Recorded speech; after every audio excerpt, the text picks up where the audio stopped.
Transfer വിൻഡോയിൽ 3rd വീക്കിലോട്ട് കിടക്കുകയാണ്. അപ്പോൾ കുറച്ച് അമേസിങ് ട്രാൻസ്ഫേഴ്സ് നടന്നിട്ടുണ്ടായിരുന്നു. ഇനി 2 വീക്സും കൂടി ട്രാൻസ്ഫർ ഉണ്ട്. അപ്പോൾ മേജർ ട്രാൻസ്ഫർ ടോക്കിനെ കുറിച്ചാണ് നമ്മൾ സംസാരിക്കാൻ പോകുന്നത്. അതിന് മുമ്പ് കഴിഞ്ഞ ആഴ്ചകളിലായിട്ട് കുറച്ച് ട്രാൻസ്ഫേഴ്സ് നടന്നിട്ടുണ്ടായിരുന്നു, അതും പറയാം. Argentinian wonder kid Claudio Echeverri River Plate to Manchester City deal നടന്നിട്ടുണ്ട്. Sancho to Borussia Dortmund loan deal നടന്നിട്ടുണ്ട്. എറിക് ടെൻ ആയിട്ട് ഇഷ്യൂസ് ഒക്കെ ഉണ്ടായിരുന്നു. അപ്പോൾ ഒരു മൂവ് വന്നേക്കണാണ്. Tottenham iconic goalie Hugo Lloris to Los Angeles FC. അത് ടോട്ടൻഹാം ഫാൻസ് ശരിക്കും വിഷമിപ്പിക്കുന്ന ഒരു സംഭവമാണ്. ടിമോ വെർണർ ടു ടോട്ടൻഹാം നടന്നിട്ടുണ്ട്.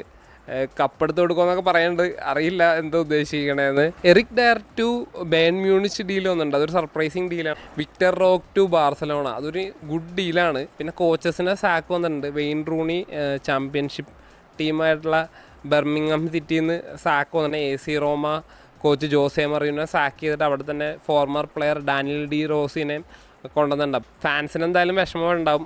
ജോസെ അത്ര അറ്റാച്ച്മെൻ്റ് ഉള്ള ഒരു കോച്ചായിരുന്നു അവർക്ക്. ഹെൻഡേഴ്സൺ ടു അജാക്സ് ഡീൽ നടന്നു കഴിഞ്ഞിട്ടുണ്ട്. അപ്പോൾ സൗദി ലീഗിൽ കുറേ പ്രശ്നങ്ങൾ കാണപ്പെടുന്നുണ്ട്. അപ്പോൾ ബിഗ് പ്ലേയേഴ്സായ ബെൻസീമ ഒരു മൂവിനെ ആഗ്രഹിക്കുന്നുണ്ട്. ബെൻസീമ ന്യൂസാണ് ഇപ്പോൾ കേട്ടോണ്ടിരിക്കുന്നത്. ഒരു പ്രീമിയർ ലീഗ് മൂവ് അല്ലെങ്കിൽ യൂറോപ്പിലോട്ടൊരു മൂവ് നമുക്ക് എക്സ്പെക്റ്റ് ചെയ്യാൻ പറ്റും. ചിലപ്പോൾ അർസണൽ ചെൽസി ശരിക്കും ഈ ഒരു പ്ലെയറിനെ ശരിക്കും ആവശ്യമുള്ളൊരു ടൈമാണ്. കാരണം ചെൽസിയിലാണെങ്കിൽ ബ്രോജനെ സെല്ല് ചെയ്യാനുള്ള തീരുമാനങ്ങളൊക്കെ ആയിക്കൊണ്ടിരിക്കുന്നുണ്ട്. എൻകുക്കു ആണെങ്കിൽ ആ ഫിറ്റ്നസ് കണ്ടെത്താനും ബുദ്ധിമുട്ടുന്നുണ്ട്. അർസണലിൻ്റെ കാര്യമാണെങ്കിലും അവർക്കൊരു സ്ട്രൈക്കറിന് ഇപ്പോൾ ഒരു അത്യാവശ്യമാണ്. അപ്പോൾ ബെൻസിമിനെ കിട്ടുകയാണെങ്കിൽ ഏത് ടീമിനും ലക്കാണ്.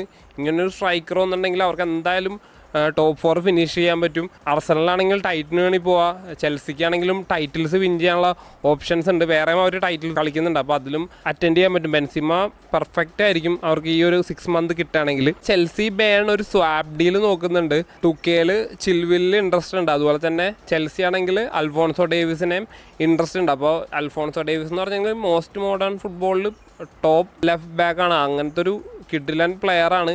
അപ്പോൾ ആ ഡീൽ നടന്നാൽ ചെൽസിക്ക് ബിഗ് ബൂസ്റ്റ് ആയിരിക്കും. പക്ഷേ അൽഫോൺസോ ഡേവിസിൻ്റെ മേളിൽ റയൽ മെഡ്രിഡിനും ഒരു കണ്ണുണ്ട്.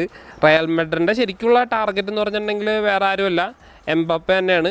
പക്ഷെ എംബപ്പെ ഒരു സൂചനയും കൊടുക്കുന്നില്ല. ഇങ്ങനെ പോകുകയാണെങ്കിൽ ചിലപ്പോൾ സമ്മറിലോട്ട് ഇത് നീളുകയും ചെയ്യും. PSG എന്താണ് ഉദ്ദേശിക്കണമെന്ന് പുള്ളി പുറത്ത് പറയുന്നില്ല. ഇനി കോൺട്രാക്ട് എക്സ്റ്റെൻഡ് ചെയ്യുമോ അല്ലെങ്കിൽ റയൽ മെഡ്രിഡിലോട്ട് മൂവ് വരും. എന്തായാലും നിങ്ങൾ അതിനെക്കുറിച്ച് കമൻറ്റ് ചെയ്യുക. ട്രാൻസ്ഫർ വിൻഡോയിൽ ടോപ്പ് പ്ലെയർ ലിസ്റ്റിൽ തന്നെയാണ് ഒസിമനാണ്. പക്ഷേ ഒസിമൻ 26 വരെ കോൺട്രാക്റ്റ് എക്സ്റ്റെൻഡ് ചെയ്തിട്ടുണ്ട്. അതിൻ്റെ റിലീസ് ക്ലോസ് ഇട്ടേക്കണം 120 മില്യൺ. അത് കൊടുക്കാൻ റെഡിയാണെങ്കിൽ ഒസിമനെ കൊണ്ടുവരാൻ പറ്റും. പുള്ളി പറയണത് പ്രീമിയർ ലീഗിൽ കളിക്കാനൊക്കെ ഇൻട്രസ്റ്റ് ഉണ്ട്.